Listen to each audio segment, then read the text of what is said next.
welcome to my kitchen. It's breakfast time on Saturday morning and I was straightening my hair. Rick was just laughing at me.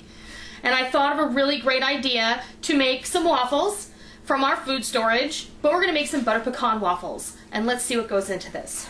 Now if you're like me, anyone who has a food storage has a ton of pancake and waffle mix in it. At least most of the people I know do. Now this is the pancake and waffle mix that comes from the LBS cannery. At least this is what came from my cannery. I've had this in my storage 3 years? I think about 3 years ago we got some of this. My neighbor belongs to the LBS church, and there's only one cannery in the state of North Carolina, and it's about a 5-hour drive from here. So his church once a year does what they call a group buy, and you can fill out your form, and then they'll have a group of people from the church go up there, and they'll fill everyone's order, and then they'll bring it back. And then you pay them, and everybody's happy. So I'm really fortunate because of that, because I don't have to go up there. I mean, I can if I want to, but my neighbor's church is gracious enough to allow us to participate, and he does it under his name, and he just brings it back, and everybody's happy. But we're going to start with 2 cups of that pancake and waffle mix. Doesn't have to be the pancake and waffle mix from the cannery. It doesn't matter. But this particular mix calls for milk and vegetable oil and an egg. So, you know what? If you have crusties that calls for adding only water, it doesn't matter. Go ahead and do this. It's going to be fine. 2 cups of pancake and waffle mix. I'm going to add 1/4 cup of brown sugar because we're making a butter pecan waffle here. And I just think that's going to add a really nice brown flavor. I don't know how to say it, but it's going to add a nice richness. It's going to add a little bit of sweetness in there. And it's going to be a little bit caramelized and yummy. The next thing I'm going to do is I'm going to add about 1 cup of chopped pecans. Now about 1/2 of that is chopped really fine, almost by mistake, to the point of being butter, because I put it in my little rocket mixer, and that was a very big mistake. Don't do that. Just chop it by hand. So the rest of them I just chopped. So you can see there's some larger pieces of pecan in here, and that's all well and good because it is a pecan waffle, so everyone will know that those pecans are in there. All right, so we've got our mix, our brown sugar, our pecans, and then the package says to add 1.5 cups of milk. So I have, because I like to add buttermilk, I have 1/2 cup of buttermilk. You don't have to do that. You can just add all milk, and 1 cup of plain milk. Okay? It also calls for 1 egg. So in that goes. And whisk.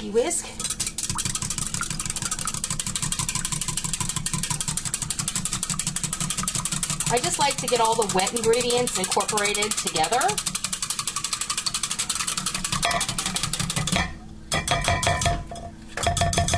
It also calls for 1/4 cup of vegetable oil. And I would normally just pour this right in there, but because I don't really trust myself seeing the side measure because I've now made a big mess, I'm just going to use this one. I'm going to drop it right in there. This is not rocket science, folks. There is no, you know what, you can't really mess up waffles. Okay, now what we're going to add to make them extra delicious, and I know it's imitation, but it's really yummy. We're going to add this butternut flavor, and we're going to add 1 teaspoon of that. And this can be found, I think, in many grocery stores. Frankly, I never saw it until I moved to North Carolina. So when I found it, I was kind of excited because I think I had one recipe that did call for it. And then this is just some vanilla, some pure vanilla extract from Bako Company that I found at TJ Maxx. And it was a really good price, so I went ahead and snagged it because when you find pure vanilla at a good price, you should buy it, even though you make your own. Give this a good whiskey here. And then we're just going to incorporate wet with dry.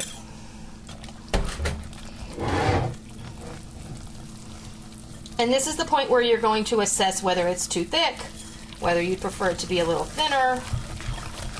Frankly, I'm thinking that's just about right. Let me get all that flour incorporated in there.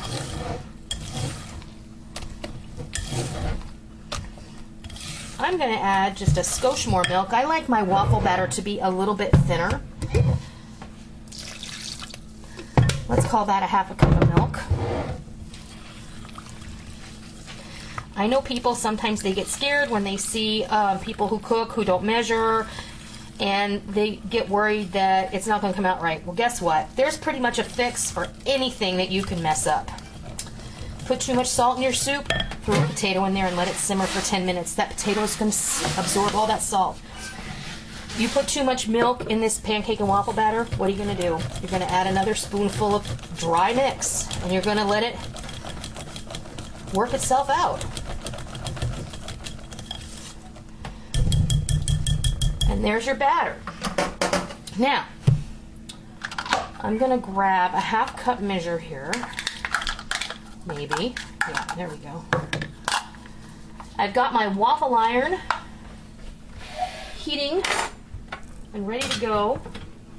And it's ready to receive some batter. Rick gave me this for Christmas last year and I absolutely love it. It is non-stick, but for the first one, I always give it a spray. And you're saying, well, if we're using this during a time where we don't have electricity, you know what? They make waffle irons that can be used over a campfire. And you can do that. There's a half cup.